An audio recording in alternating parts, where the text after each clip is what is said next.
তো গাইস আমরা এখন নতুন পিকে আছি, কেবলই ল্যান্ডিং করছি। তো গাইস দেখেন আমাদের নতুন পিক, আর আমাদের দেখেন ফ্রি ফায়ার খেলা সাইডে দেখা লাগবো, কারণ পিকের মন্দির দিছে। গাইস ফ্রি ফায়ার খেলা সাইডে দেওয়া লাগবো এখন ভাই। সবাই ভুল টুলে মাফ করে দেন ভাই। তো গাইস দেখতে থাকেন ভিডিওটা ফুল পর্যন্ত, আর দেখেন নতুন পিকে কি কি হয় আর দেখতে থাকেন। তো গাইস আমরা একটা গান পেয়ে গেছি MB5। এই গান দিয়ে একটা এনিমিকে দেখি ডাউন করা হয় নাকি। MB5 এর সাথে একটা M2 পেয়ে গেছি গাইস। দেখেন সামনে একটা এনিমি নামছে।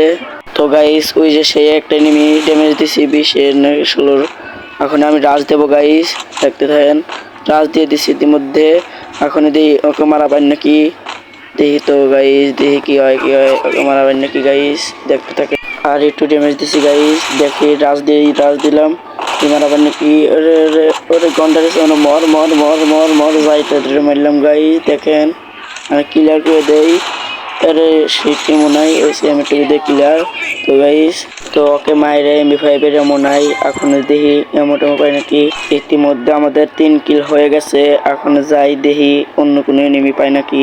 বন্ধুরা আমাদের মোটামুটি লুট হয়ে গেছে। এখন খালি MB5 এর বদলে একটা M2 পাইলে বা স্নাইপার পাইলে হইব। এই দেখেন আমাদের সেই পিক, দেখছেন। আর একটু ঘুরায় দেখাই তোমাদের, দেখতে থাকেন। সো গাইস এখন আমরা পিকের ভিতরে ঢুকবো। অন্য পিকের ভিতরে তো সবকিছু ঠিক আছে চান্দু, সবকিছু ঠিক আছে, কিন্তু পিকটা একটু পাল্টা দিছে, সেটা কোনো ব্যাপার না। তো আমরা আবার আসবো পরবর্তী ভিডিওতে, আবার আসবো। আজকের জন্য এটুকু।